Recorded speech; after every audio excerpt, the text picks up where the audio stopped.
എല്ലാ സഹോദരങ്ങൾക്കും നമ്മുടെ യൂട്യൂബ് ചാനലിലേക്ക് സ്വാഗതം. അങ്ങനെ നമ്മുടെ രേണു സുധി പുറത്ത് വന്നിരിക്കുകയാണ്. പുറത്ത് വന്നു കഴിയുമ്പോഴത്തേക്ക് എല്ലാ കണ്ടസ്റ്റന്റും പുറത്ത് വന്നു കഴിയുമ്പോൾ അവരെ ഇന്റർവ്യൂ ചെയ്യാനായിട്ട് ഒരു ലോഡ് ആളുകൾ ഉണ്ടാവും. അതുപോലെ തന്നെ നമ്മുടെ രേണു സുധിയെയും ഇന്റർവ്യൂ ചെയ്യാനായിട്ട് ഒരു ലോഡൊന്നും ഉണ്ടായിരുന്നില്ലെങ്കിൽ കുറച്ചൊക്കെ ആളുകൾ ഉണ്ടായിരുന്നു. അപ്പോൾ രേണുവിനോട് അതിൽ ഒരു ഇന്റർവ്യൂ ചെയ്ത ഒരാൾ പറഞ്ഞെന്ന് പറഞ്ഞാൽ പുള്ളിക്കാരത്തി എയർപോർട്ടിലേക്ക് പോകുന്ന വഴിക്കാണ്. പുള്ളിക്കാരത്തിയുടെ പിന്നാലെ മൈക്കും കൊണ്ട് ചെന്നുള്ള ഒരു ഇന്റർവ്യൂ ആട്ടോ. അപ്പൊ ആ ഒരു സമയത്ത് രേണുവിനോട് ചോദിച്ചതെന്ന് വെച്ചാൽ ബിഗ് ബോസിൽ കയറാൻ നേരം ഇതൊക്കെ ഓർത്തൂടായിരുന്നോ എന്നാണ് ചോദിക്കുന്നത്. അതിനു മുമ്പ് അവര് എന്താണ് സംസാരിച്ചത് എന്ന് വെച്ചാൽ ഈ ഒരു വീഡിയോയിൽ ഇല്ല. അതായത് ഇതൊരു ഷോർട്ട് വീഡിയോ ആയിരുന്നു ഞാൻ കണ്ടിട്ടുണ്ടായിരുന്നത്. അതിനകത്ത് ആ ഒരു ആങ്കർ ചോദിച്ചെന്ന് പറഞ്ഞാൽ ബിഗ് ബോസിൽ കയറാൻ നേരം ഇതൊക്കെ ആലോചിച്ചിട്ട് വേണ്ടായിരുന്നോ പോകേണ്ടത് എന്ന് ചോദിക്കുകയാണ്. അപ്പൊ രേണുസുധി പറയണേ, എന്നെ വിളിച്ചു, ഞാൻ പോയി, അത്രേ ഉള്ളൂ, അതൊക്കെ ആലോചിച്ചിട്ടല്ലേ ചെയ്യേണ്ടത് എന്ന് പുള്ളിക്കാരൻ ചോദിക്കുകയാണ്. അപ്പൊ രേണു പറയണേ, അതിപ്പോ ആലോചിച്ചിട്ടൊന്നും അല്ലല്ലോ നമ്മളൊക്കെ ഓരോന്ന് ചെയ്യുന്നത് എന്നാണ് രേണു കൊടുക്കുന്ന മറുപടി. അതിപ്പോൾ ആലോചിച്ചിട്ടല്ലല്ലോ നമ്മളൊക്കെ ഓരോന്ന് ചെയ്യുന്നതെന്നാണ് രേണുസുധി പറയുന്നത്. അപ്പോൾ പുള്ളിക്കാരൻ പറയുന്നു, ഇതെന്ന് പറഞ്ഞാൽ ബിഗ് ബോസ് എന്ന് പറയുന്നത് ഒരുപാട് പേര് ആഗ്രഹിച്ചു പോകുന്ന ഒരു പ്ലാറ്റ്ഫോം അല്ലേ. അപ്പോൾ അവിടെ പോയിട്ട് ഇങ്ങനെ വെറുതെ ഇറങ്ങി വന്നു എന്നുള്ള രീതിയിലാണ് പുള്ളിക്കാരൻ പറയുന്നത്. ഒരുപാട് പേര് ആഗ്രഹിക്കുന്ന ഒരു പ്ലാറ്റ്ഫോം അല്ലേ, എന്നിട്ട് അത് അവിടെ വെറുതെ കൊണ്ട് കളഞ്ഞില്ലേ എന്നാണ് പുള്ളിക്കാരൻ ചോദിക്കുന്നത്. അപ്പോൾ നമ്മുടെ രേണു പറയുകയാണ്, വെറുതെ കൊണ്ട് കളഞ്ഞതൊന്നും അല്ലല്ലോ, ഞാൻ ഒരു മാസം നിന്നിട്ടല്ലേ വന്നത് എന്നാണ് രേണു ചോദിക്കുന്നത്. ശരിക്കും പറയുകയാണെങ്കിൽ ഈ രേണു ശരിക്കും മണ്ടൻ ചമയുന്നതാണോ ശരിക്കും ഒരു മണ്ടനാണോ എന്നറിയില്ല. ബിഗ് ബോസിനുള്ളിൽ ചെല്ലുന്ന സമയത്ത് രേണുവിനെ നമ്മൾ അതിൽ ക്യാമറയിൽ നമ്മൾ 24 മണിക്കൂറും കുത്തിയിരുന്ന് ലൈവ് കണ്ടാൽ പോലും രേണുവിനെ മരുന്നിന് വേണ്ടി പോലും കാണാൻ കിട്ടത്തില്ലായിരുന്നു. അഥവാ കണ്ടു കഴിഞ്ഞാലും എവിടെയെങ്കിലും കിടക്കുന്നത്, ആരെങ്കിലും വഴക്ക് കൂടുകയാണെങ്കിൽ സെറ്റിൽ ഇരുന്നത് ഇങ്ങനെ ഇതാണ് രേണുവിനെ നമ്മൾ കണ്ടുകൊണ്ടിരുന്നത്. അല്ലാണ്ട് രേണുവിന്റെ വായോ നാക്കോ നമ്മൾ കണ്ടേന്ന് പറഞ്ഞാൽ അപൂർവം 1, 2, 3 തവണ മാത്രമാണ് രേണു സംസാരിച്ച് നമ്മൾ കണ്ടിട്ടുള്ളത്. പിന്നെ എന്ന് പറഞ്ഞാൽ അഭിപ്രായം പറയേണ്ട സാഹചര്യത്തിൽ മാത്രം, അതായത് നോമിനേഷനൊക്കെ വരുമ്പോൾ മാത്രമാണ് രേണു സുധിയുടെ വായൊന്ന് അനങ്ങുന്നത്. അതാണ് നമ്മൾ കണ്ടുകൊണ്ടിരുന്നത്. അപ്പോൾ രേണു പറയുന്നതെന്ന് പറഞ്ഞാൽ ആലോചിച്ചിട്ടല്ലല്ലോ, നമ്മളതൊന്നും ആലോചിച്ചിട്ടല്ലല്ലോ പോകുന്നതെന്നാണ് രേണു പറയുന്നത്. അങ്ങനെ അല്ല രേണു. ബിഗ് ബോസ് പോലുള്ള പ്ലാറ്റ്ഫോമിൽ പോകുന്ന സമയത്ത് നമ്മളെ മെന്റലി ഫിസിക്കലി ഓക്കെ ആണോ എന്ന് ചിന്തിച്ചിട്ട് മാത്രമേ അങ്ങോട്ടേക്ക് കയറി പോകാൻ പാടുള്ളൂ.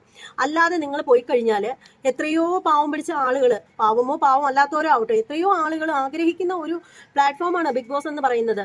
അവിടേക്ക് നിങ്ങൾ പോയി കഴിയുമ്പോൾ ഒരു വ്യക്തിയുടെ അവസരമാണ് അവിടെ നിഷേധിക്കുന്നത്. അതുപോലും മനസ്സിലാക്കാണ്ട് എന്ത് മറുപടിയാണ് നിങ്ങൾ ഈ പറയുന്നത്?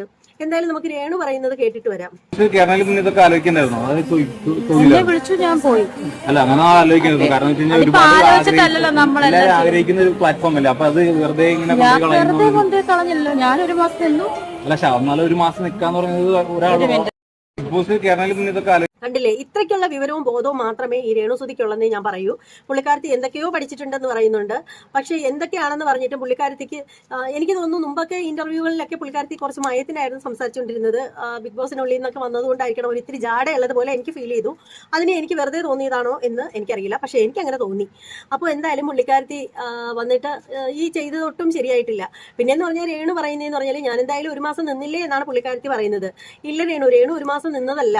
രേണു ശരിക്കും രേണുവിന് പ്രേക്ഷക പിന്തുണ ഉള്ളത് കൊണ്ട്, രേണുവിനെ സ്നേഹിക്കുന്ന ഒരുപാട് ആളുകൾ ഉള്ളത് കൊണ്ട് മാത്രമാണ് രേണുവിന് ഈ ഒരു മാസം അവിടെ നിൽക്കാനായിട്ട് പറ്റിയത്. നേരെ മറിച്ച് വോട്ടിന്റെ അടിസ്ഥാനത്തിൽ പറയുമ്പോൾ ഈ ഒരു മാസമല്ല, ചിലപ്പോൾ ഒരു 50 ദിവസത്തോളം രേണു അവിടെ തന്നെ നിന്ന് പോയാനെ, ഇപ്പോൾ വന്നില്ലായിരുന്നെങ്കിൽ പോലും. അപ്പോൾ വോട്ടുണ്ടായിരുന്നു രേണുവിന്, അതിൽ ലാലേട്ടൻ പറയുന്നുണ്ടായിരുന്നു. അപ്പോൾ രേണു പ്രേക്ഷകരുടെ പിൻബലത്തിൽ മാത്രമാണ് അവിടെ നിന്നത്.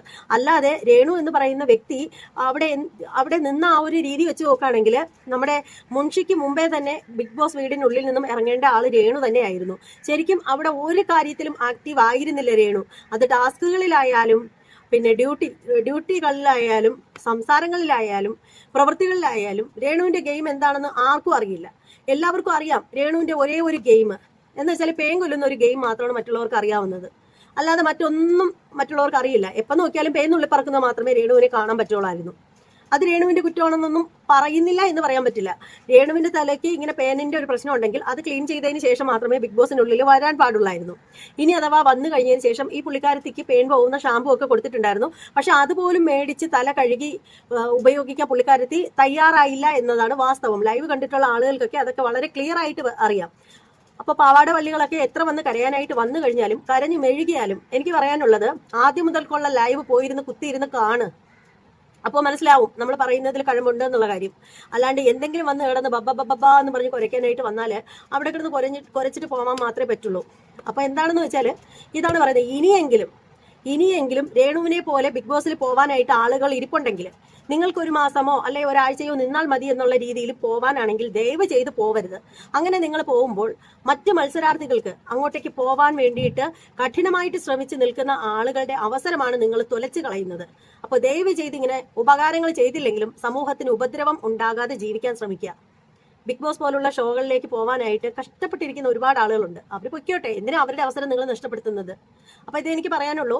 അപ്പോൾ രേണു സുധിയുടെ പാവാട വള്ളികളൊക്കെ ഇപ്പോൾ ഇങ്ങോട്ട് വരും എന്നറിയാം. വന്നേക്കൂ, സ്വാഗതം. അപ്പോൾ അതുപോലെ തന്നെ നിങ്ങളുടെ ഓരോരുത്തരുടെയും സത്യസന്ധമായിട്ടുള്ള അഭിപ്രായം എന്താണെന്ന് വെച്ചാൽ കമന്റ് ബോക്സിൽ രേഖപ്പെടുത്തുക. ഇനി മറ്റൊരു വീഡിയോയുമായി കാണാം. അതുവരെ എല്ലാവർക്കും